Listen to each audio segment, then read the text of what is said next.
দেখতে দেখতে আমার চিনির মতো সাদা চকচকে ইয়ঙ্গি ওপ্পার গালটা লাল হয়ে উঠল।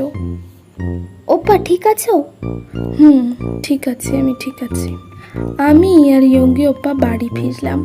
নামজুন ওপ্পা দরজা খুলে হা হয়ে গেল। এইসব কি করে হলো? কে মেরেছে? ভি মেরেছে। মানে? নকল ভি মেরেছে।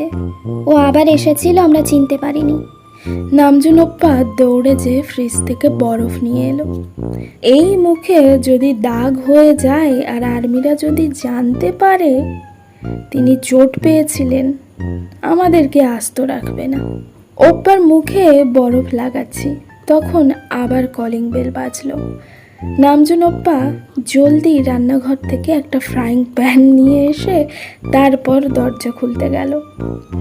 ওনার কাণ্ড দেখে ইয়ঙ্গি ওপ্পা এই অবস্থাতেও হাসতে বাধ্য হলেন। নামজুন ওপ্পা দরজা খুলে যখনই দেখলো ভি এসেছে, উনি প্যান নিয়ে ওর দিকে তেড়ে গেল। ভি কোনো রকমে বাঁচল, কিন্তু উনি কিছুতেই ভিকে ঘরে ঢুকতে দিচ্ছেন না।